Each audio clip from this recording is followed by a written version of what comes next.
Are you moving it now? No, it's No? not moving along for me. Okay. Might just say next slide while I'm keep Perfect. this. Yeah. Happy to do that. Ideal. Okay. Thanks a million, Ciara. Okay. So next slide. I'm Ciara. I'm one of the oncology CNSs in Crumlin. There's a team of either hematology CNSs or oncology CNSs. There's bone marrow transplant CNSs, and hopefully everyone knows who to contact, who's the person for their team. Um, so we're going to just talk about communicating with the various members of your team when your child is in treatment. And when you start to look at who is in your team, it is more people than you are ever going to remember their names. And that's okay. We don't take it personally. Call us by different names. That'll be fine. The first time that you're admitted after your child is diagnosed, it really does feel like people are coming at you from all sides. And they are, because it's a huge amount of information that we're trying to get you to take on board as we start treatment quite quickly. The positive atmosphere might be quite grating on the ward, especially when we've just devastated you and your family with this diagnosis. And there tends to be quite quickly a progression to us trying to see whether or not you want us speaking with you with your child present or not. And the reason why we start to ask some of those questions is the more time you spend away from your child, depending on their age, the less that they might trust that you're not keeping things from them when you come back into the room if you've spent a good bit of time away and then you come back and it's been obvious that you've been upset or crying. So sometimes what we try and do is give some of the information in front of the child and more of the things around like blood cells, the impact of treatment on blood cells and needing transfusions, that some of that information can take place in front of them, but not the more sensitive parts that you need to prepare yourself and we need to prepare your child to hear. One of the big things that we talk about straight away is just not making any promises to your child, especially, for everybody coming to this diagnosis, and the journey to diagnosis may have been prolonged. So they've had like multiple IV cannulas for blood draws, lying still for scans, just not to promise them that they won't need any needles again once they get the Hickman in, or that they'll never need a nasogastric tube, because you may not be able to keep to that promise. We do strongly encourage that people use the word cancer and chemotherapy, which is horrifying at the start. But it all depends on whether or not these words have connotations for your child, because they will potentially overhear you or somebody else use these words. So, using the word lump and then naming the diagnosis, or saying blood cancer and then saying leukemia after that, is potentially the best route to go. Chemotherapy, we do use the word chemotherapy because there's so many people who are potentially going to use that word, especially when they're going into the room and to hang it, that you're nearly better off to get it over and done with first. Because if you just name it and move on, it tends to be kinder for the kids than sort of a protracted roundabout way of trying to bring this conversation up with them. We like to have age appropriate honesty. So how we're going to speak to a 15-year-old is not the same way we're going to speak to a 3-year-old.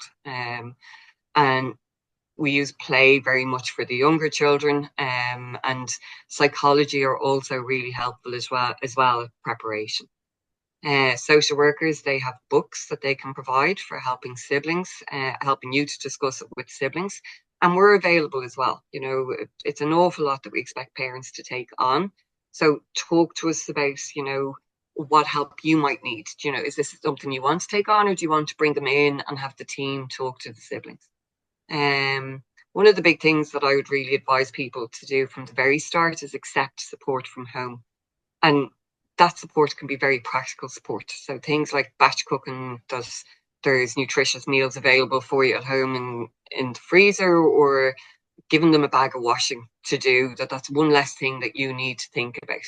And really, it's hard for people to even think about what it is that they need when they are going home. So these are very simple things, because a lot of people want to help, but they don't know how to help. So you giving them tasks is actually going to help them as much as it's going to help you.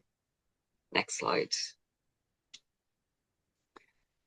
So we talk about who's in your team and why you possibly won't remember every name. Like, this is just an example of the various people that you will potentially meet. The names in bold are not in bold for any other reason than my computer wouldn't work properly for me, but I think it's appropriate that HCAs and households in particular are in bold because they are some of the most important people that you'll meet on the ward. So our healthcare assistants, especially Alberts and Helen and Claire, and households are the ones that give you that time to talk to when the rest of us are running around trying to get stuff done.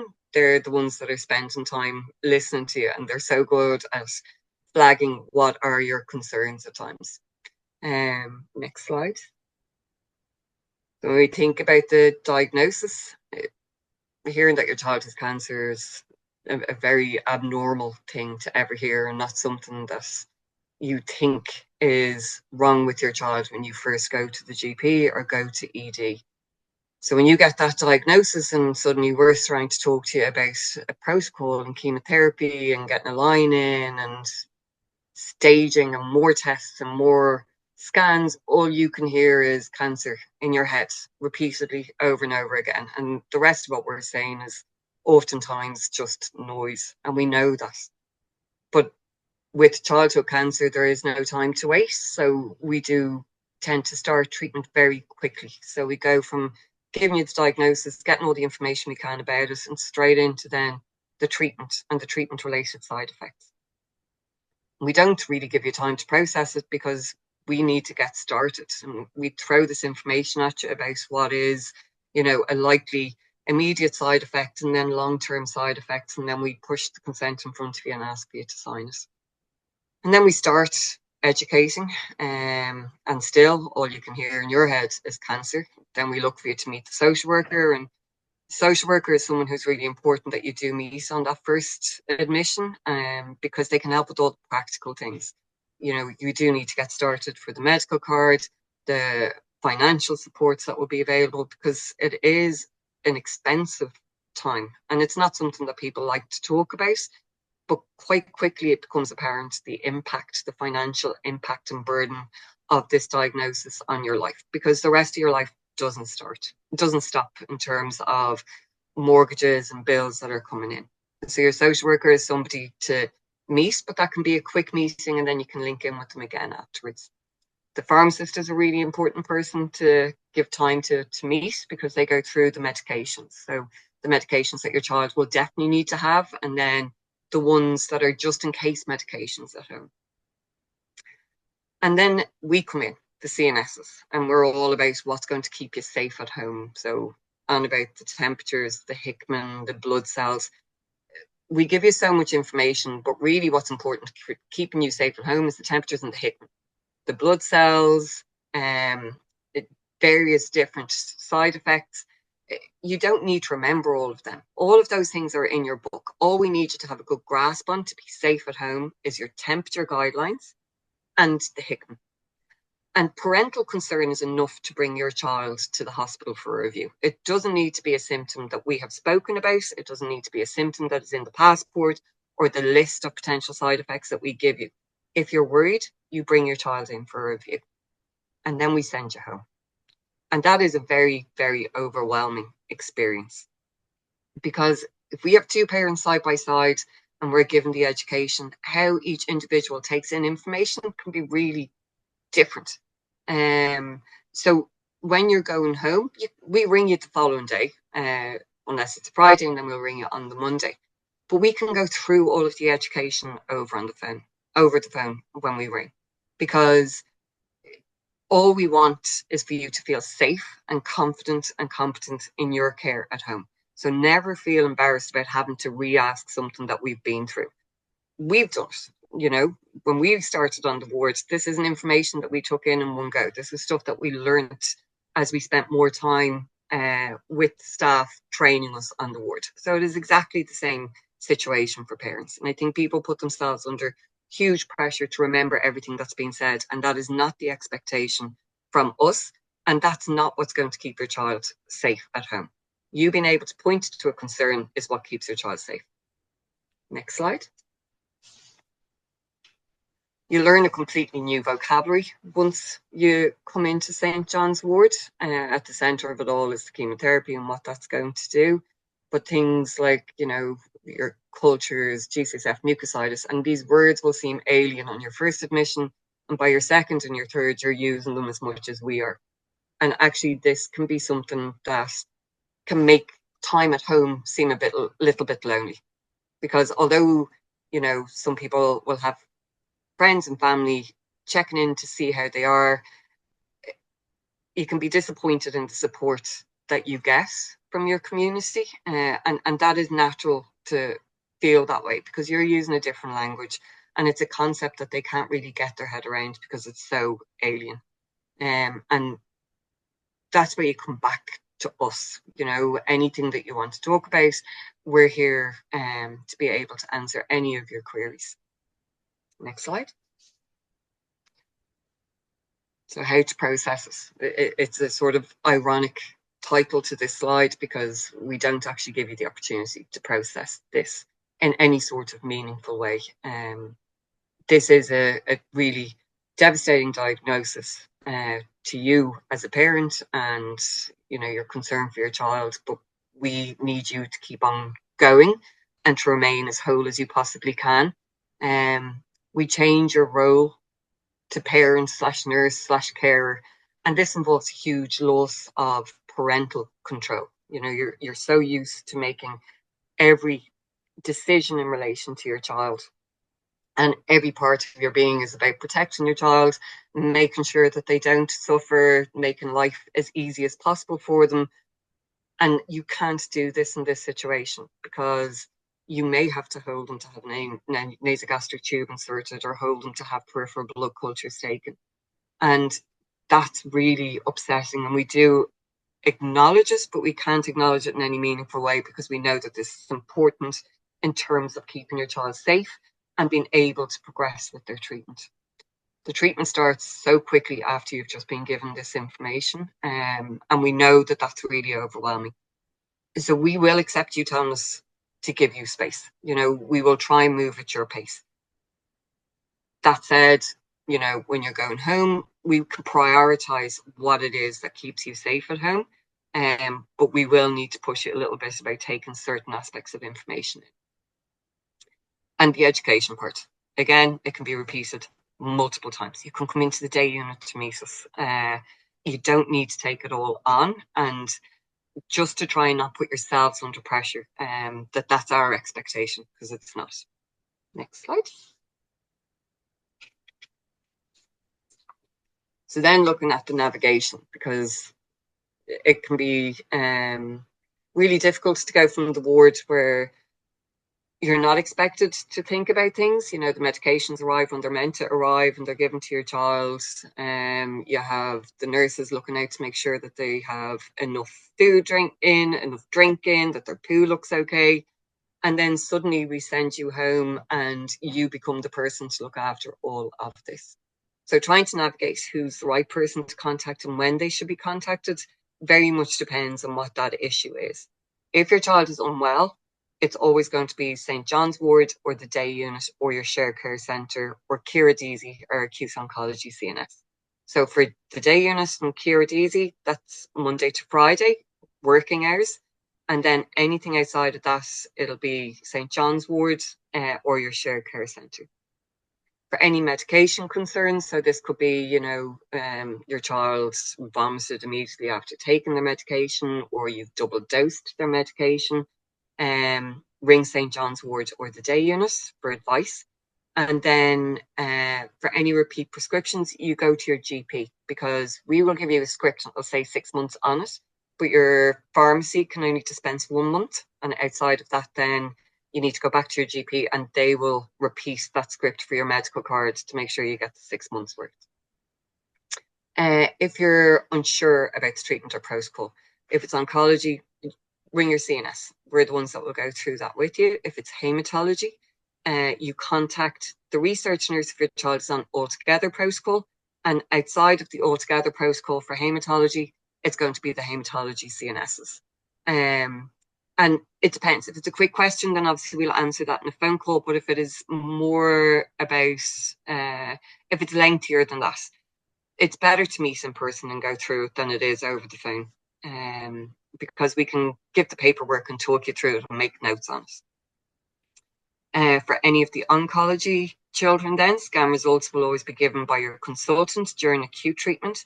And just because it can be frustrating, then when they finish treatment, it takes longer to get those results.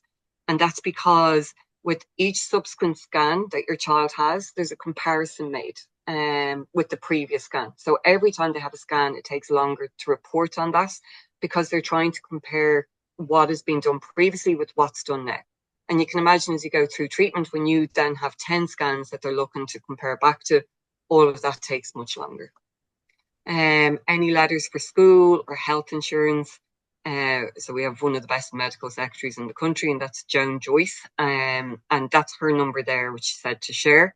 And she'll point you out to who your consultant secretary is. Next slide.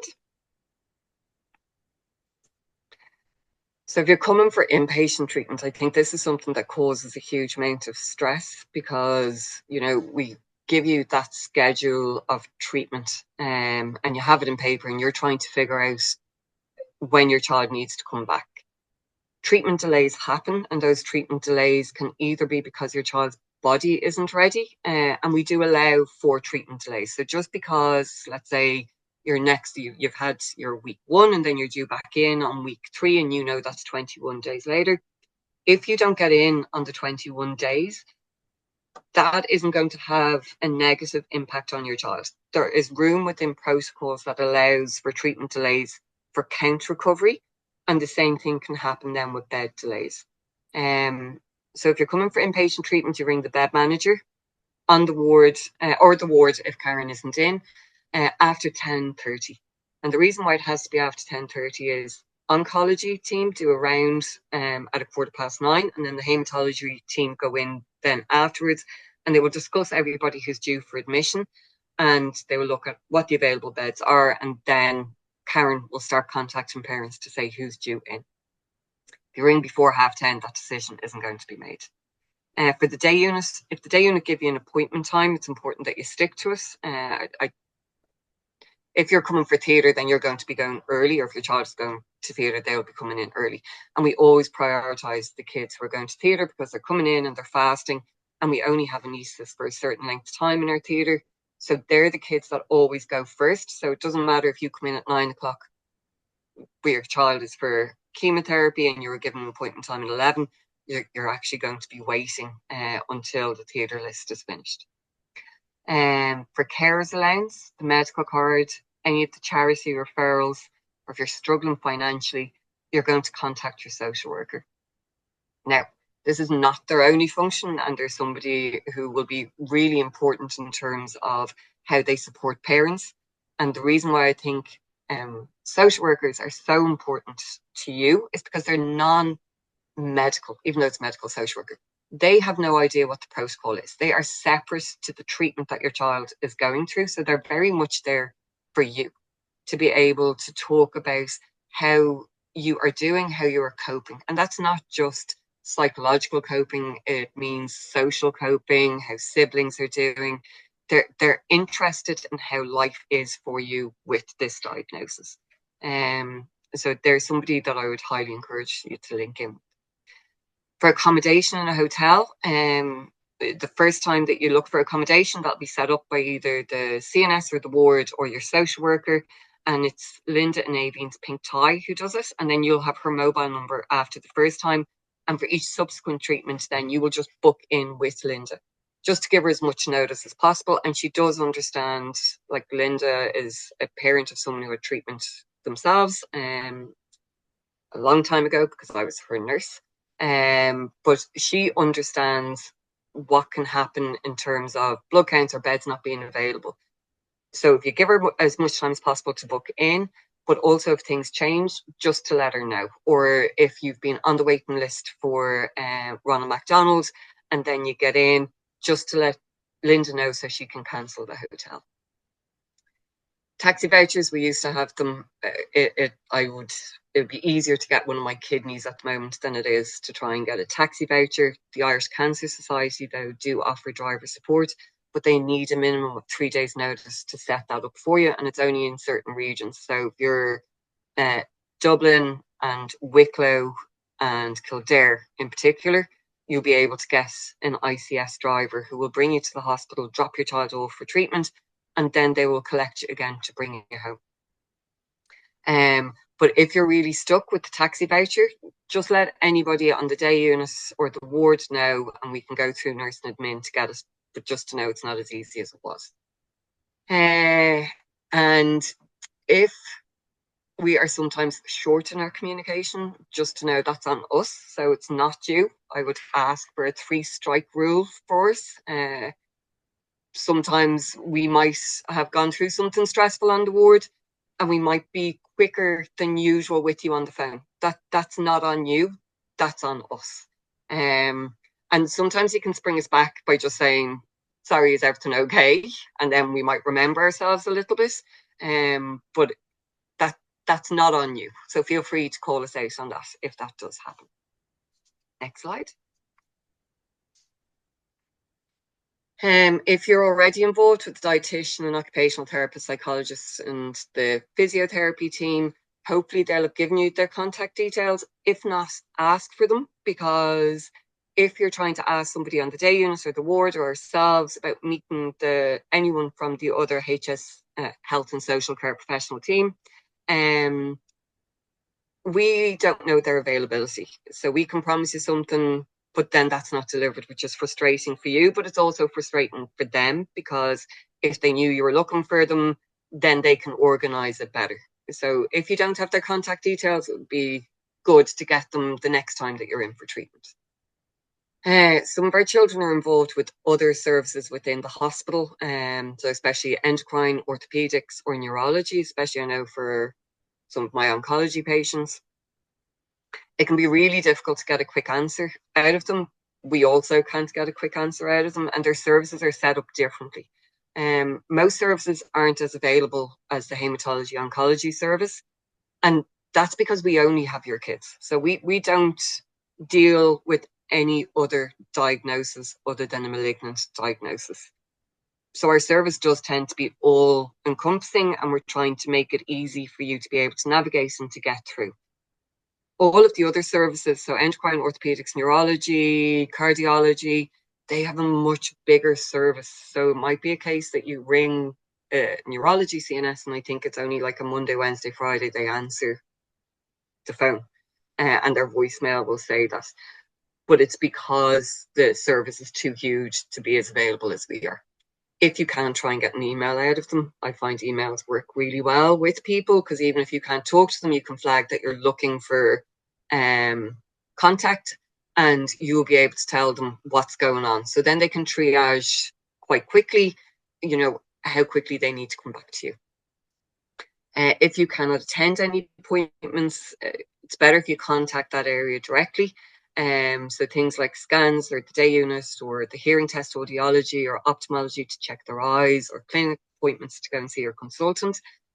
Contact that area directly, because they might give me or one of the other CNSs another date that then doesn't suit you if you're on holidays or if your child has a school trip or something like this. And they're happy to take those calls from you. If you would like to speak to your consultant, so that's something that we can arrange quite quickly. And just if you have an idea of what it is that you want, if it is a quick question that you want them to ask, we can get you that answer and we will be able to come back to you. If it's,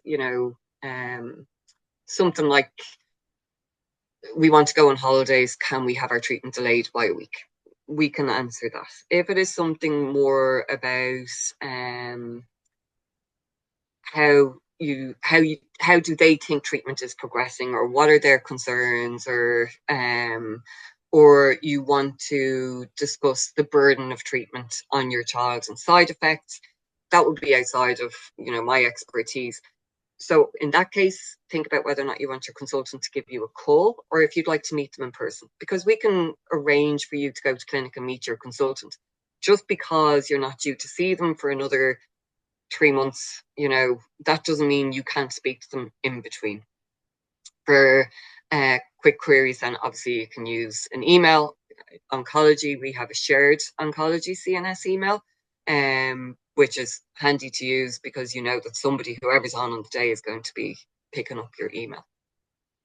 The other thing is with consultants, so you meet them quite a bit in the first week that your child is diagnosed, and then you may not see them for a bit afterwards. The consultants work in rotation, so I'll give an example from two. So say this week we have Dr. Michael Capper, who's on service for oncology, and Dr. Andrea Malone is on service for hematology.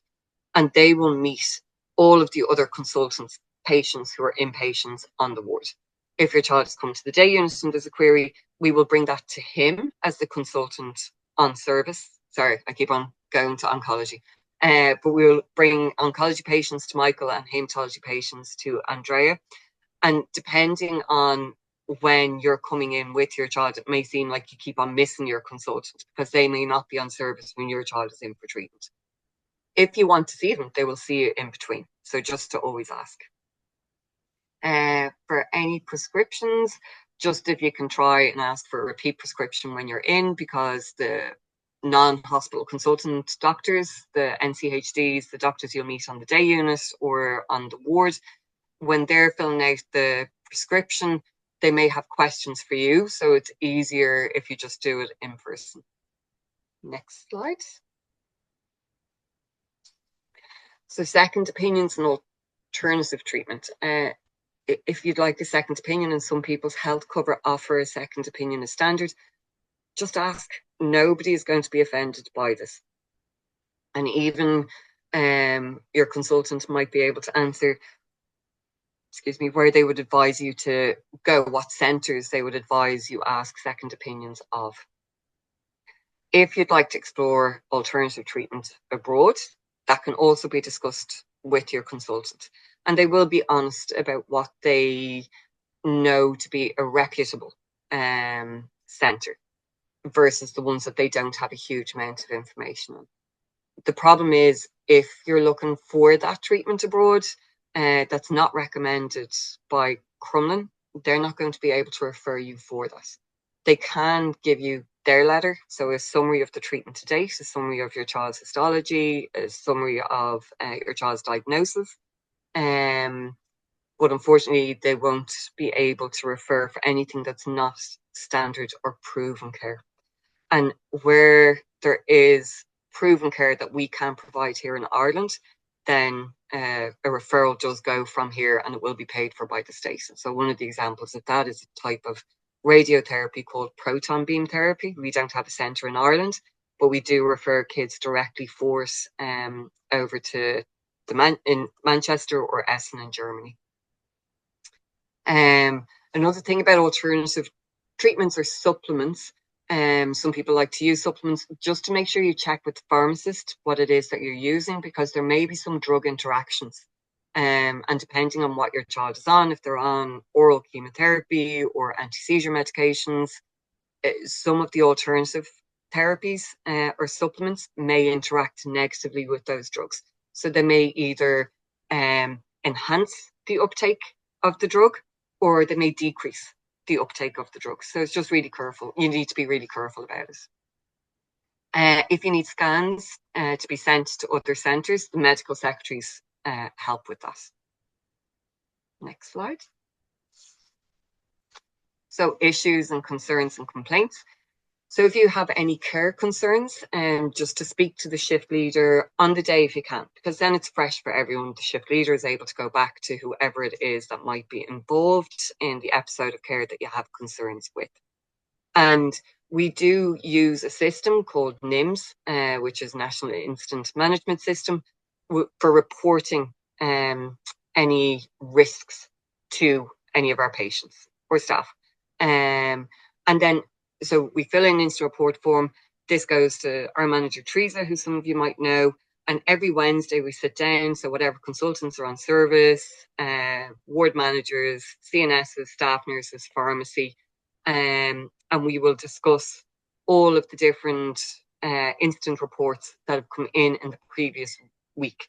And we look to use this as a quality improvement. So never think twice about reporting a concern that you have. It is something that we use to improve our service. It will never impact negatively on your child's care. I know that people do worry about making, and it's not a complaint. That's the other thing, it's a concern. You're trying to highlight a concern. So just make sure that you do it, because it will help other kids coming behind. It might help your own child coming in again, and you will not be viewed as a difficult parent.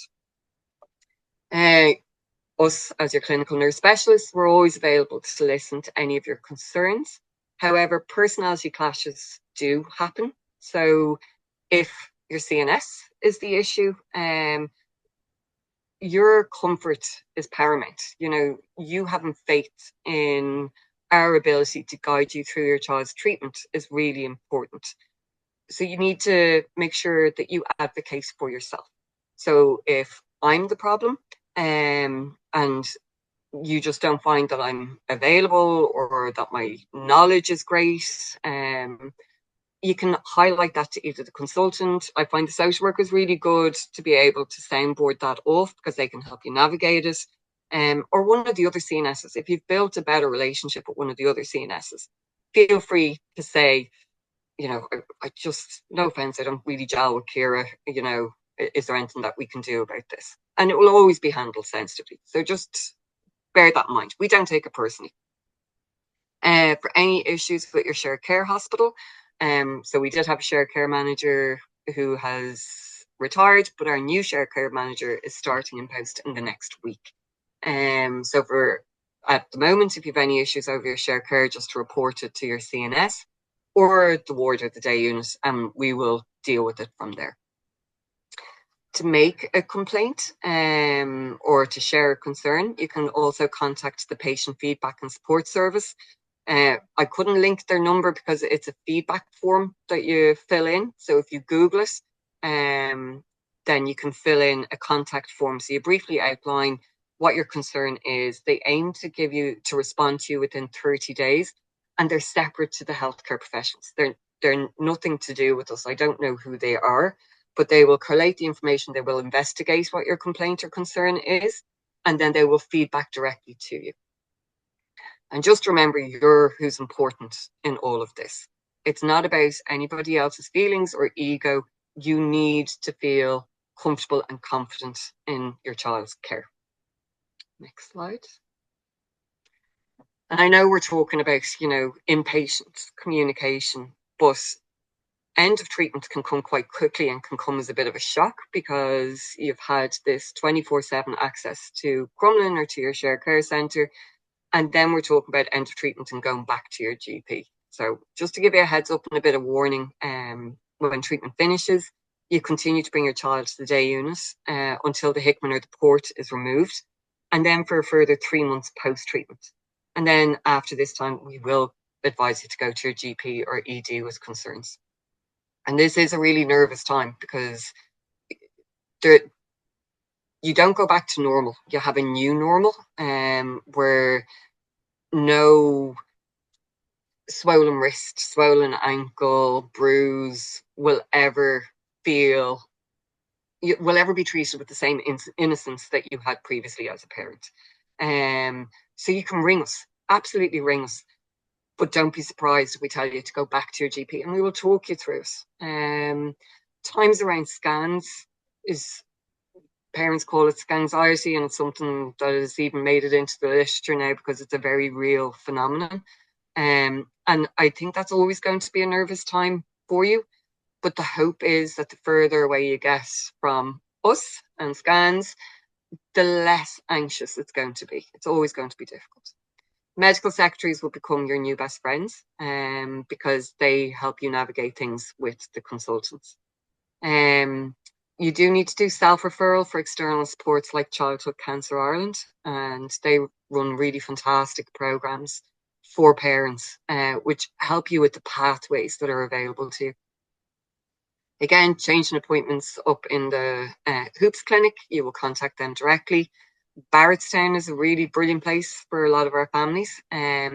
just the further out you are from treatment, it's important that you fill in the forms yourself, because you will know the unique needs of your child, and in particular, any behavioral. So there's a section on it that says behavioral issues. And some of your children may have anxiety related to that has developed because of the time they've spent with us. And it's important that Barrettstown know about it, because they will be able to support them appropriately when they go to camp. The Make-A-Wish form has to be signed by your consultant, and every child who has treatment on our ward is entitled to Make-A-Wish. So some people think that Make-A-Wish, it has very different connotations for them than what it really is. But any child who comes through St. John's ward and receives treatment is entitled to Make-A-Wish.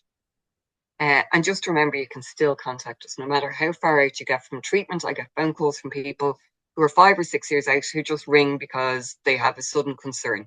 And they just find it beneficial to talk it through with us, go to the GP, and then just link back in with us so we can tell the consultant before they come to their next clinic appointment. Last slide. So if you think of how busy that slide looked from when your child was first starting treatment, this is just an indication of how it looks as they finish treatment. So us as CNSs, we're still there, but not on a regular basis. And that's it for me. Thank you so much, Ciara. I'm just going to add one more slide at the end, and then we can maybe answer some questions. So really just, I suppose, bring it back to your personal circle and how you communicate within that. And I suppose I feel like you so many plates in the air. It is, as Ciara mentioned earlier, to be able to delegate as many tasks as you can. It's not that you're not able to do them. And sometimes it might feel that you're giving over a little bit of your independence or control if you hand them over. But any of those small little tasks that you can hand over can be huge, because it's one thing less plate that you're spinning. So as Ciara mentioned about the laundry, the meals, people do really, really want to be able to offer something tangible, and they don't always know how to do that. So giving them little tasks like that, sometimes it's the lawn is cut, the dog is walked, small little things that are helpful for you. And I suppose a lot of people then may not realize, they're like, we're here, let me know if I can do anything to help. So sometimes it can be a little bit frustrating that you actually have to name exactly what you need. But maybe it's just naming it once and you've identified it for yourself, and then they can run with it. So that part is really, really important. It's just one thing off your list. Boundaries are really important as well, because all those boundaries, as Ciara mentioned about all your different roles that you're taking on, all the boundaries are blurred, and it can be very overwhelming when you're out in the community that a lot of people may be asking questions. It can feel like you're very much in the public sphere all of a sudden, and everyone knows what's happening for your family. So I suppose it is about, sometimes we can avoid it then going out because we don't have the energy or the boundaries to be able to say, I don't want to talk about anything right now. So I suppose if going out and having that walk, if you have time, or having that social interaction is helpful for you, it really, really is important that you're able to name to people, that I just don't want to, thanks for your questions. I don't want to talk about it right now, or, we're doing fine, thank you. So like finding your own ways, there are natural boundaries for you to talk about as little or as much as you want around what's happening for you and your family and the patient. So don't ever feel that you can't put those boundaries in place with people. Designate one person, maybe within the family or within your friend group, so that you're not having to answer everybody's texts. And know that if people do send texts, that they're often wanting just to let you know that they're keeping you in mind. So don't feel any pressure to respond to them. But do possibly find one person who you can maybe share information with, and then they can share it with everyone else who's within that circle. Asking for help and being specific. Be assertive around your needs. That's really, really important. And that, as Ciara had mentioned already, within the hospital setting, as well as within your own personal setting, be assertive. Don't feel guilty, don't feel bad, don't feel you're being rude. None of those things apply. It is about just saying what you need and what's helpful and unhelpful. Take notes. Take notes for when you want to talk to your consultant or one of your team. And so that there you have them at hand. Also taking another person or another pair of ears is always helpful because, as Ciara mentioned, you're bombarded with so much information. It's impossible to keep it all in mind. So sometimes just bullet pointing can be helpful.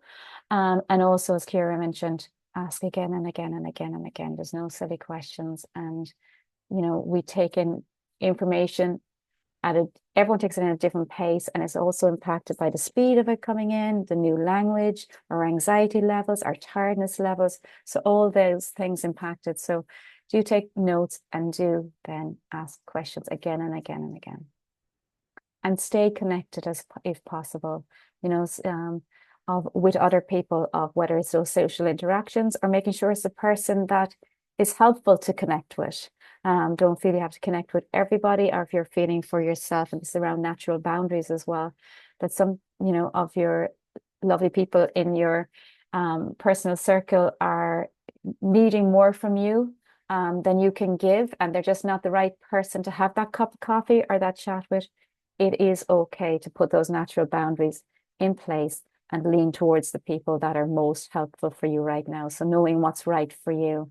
And I suppose also, as Ciara mentioned around, there can be that surprise around who moves forward to support you at that time, which can be lovely and surprising, but also there can be a feeling of loss and grief around people who you expected to be able to be there for you and are not able to, or not turning up for you. So it has all those different layers. So it's just to mind yourself and to just ask for what's most helpful for you from people. So I'm not going to spend any more time talking. A huge thank you to Ciara, a huge thank you for all your expertise. And this is my contact details. So anytime, it could be in the middle of the night, you're inside of St. John's Ward, you can't sleep, and you have a question like, I wonder who I go to for that within the community, or who do I link in with? I mightn't have the answer. It mightn't be us, but I'll go and find out, or I'll direct you in the right direction. So always just feel we're here for you to bounce questions off of and to get some guidance and to access all the other supports that we have in place. And as Ciara mentioned, both through treatment and after treatment, we do have a range of supports for all family members to help them maybe navigate those different stages. Thanks so much. I'm not going to speak any longer. I'm going to stop our sharing, and I am going to stop our recording.